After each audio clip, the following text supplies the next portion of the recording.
wabarakatuh. Perkenalkan, nama saya Jessica Salsabila Ramadhani. Saya dari PAID. Pada video kali ini saya akan menjelaskan penyelesaian studi kasus statistik pendidikan menggunakan aplikasi SPS. Studi kasus ini bertujuan untuk mengetahui apakah terdapat hubungan antara motivasi belajar dengan hasil belajar matematika siswa menggunakan uji korelasi. 1. Menjelaskan tujuan penelitian. Tujuan penelitian pada studi kasus ini adalah untuk mempengetahuan apakah terdapat hubungan yang signifikan antara motivasi belajar dengan hasil belajar matematika siswa. Artinya, penelitian ingin mengetahui apakah siswa yang memiliki motivasi belajar yang tinggi juga cenderung memperoleh hasil belajar yang tinggi. 2. Penentukan variabel penelitian. Pada penelitian terdapat dua variabel. Variabel pertama adalah motivasi belajar yang merupakan variabel bebas atau variabel independen. X variabel ini menjadi faktor yang digunakan mempengaruhi hasil belajar.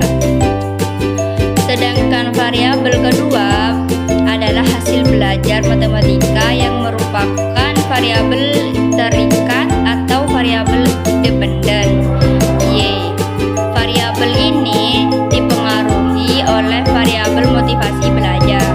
Kedua, variabel menggunakan skala interval karena data berbentuk angka dan memiliki jarak yang sama antar lain. Oleh karena itu, analisis yang digunakan adalah uji korelasi Pearson produk momen. Uji Pearson dipilih karena bertujuan untuk mengetahui hubungan antara dua variabel yang berskala interval atau resiko. 3. Pengolahan data menggunakan SPS. Selanjutnya saya akan mengolahi data penggunaan SPS. Pertama, saya membuka aplikasi SPS. Kemudian pada variabel view saya membuat dua variabel, yaitu motivasi belajar dan hasil belajar dengan tipe data numerik. Selanjutnya saya masuk ke data view, kemudian memasukkan data sesuai dengan tabel yang telah diberikan. Setelah seluruh data korelasi diinput, saya melakukan uji korelasi dengan cara memilih menu analisa, kemudian korelate, lalu bivariate. Selanjutnya saya memasukkan variabel motivasi belajar dan hasil belajar ke dalam kotak variabel. Saya memastikan metode yang dipilih adalah Pearson dan Thwaites. Kemudian saya klik OK. SPS kemudian menampilkan hasil uji korelasi. 4. Menafsirkan output SPS. Sekarang saya akan menjelaskan hasil output SPS.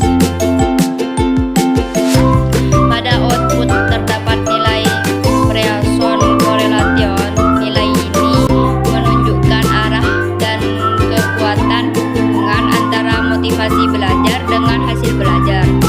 Jika nilai korelasi mendekati tambah 1, berarti hubungan positif sangat kuat.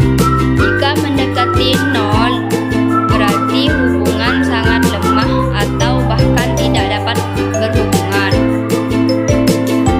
Sedangkan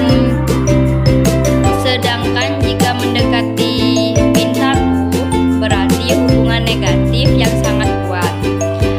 Selanjutnya terdapat nilai sig atau signifikase. Nilai signifikansi digunakan untuk mengetahui apakah hubungan tersebut signifikasi atau tidak. Dasar pengambilan keputusannya adalah jika sig dikurangi dari 0,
variabel bersifat searah, yaitu semakin tinggi motivasi belajar siswa, maka semakin tinggi pula hasil belajar matematika yang diperoleh. Terima kesimpulan berdasarkan hasil analisis menggunakan uji korelasi person pada aplikasi SPS, dapat disimpulkan bahwa terdapat hubungan yang signifikasi antara motivasi belajar dengan hasil belajar matematika siswa. Dengan demikian, motivasi belajar memiliki hubungan positif terhadap hasil belajar. Artinya, makin tinggi motivasi belajar siswa, maka hasil belajar matematika juga cenderung semakin baik. Demikian penjelasan saya mengenai penyelesaian studi kasus menggunakan uji korelasi pada aplikasi SPS. Terima kasih atas perhatian Bapak atau Ibu dosen dan teman-teman semua. Wassalamualaikum warahmatullahi wabarakatuh.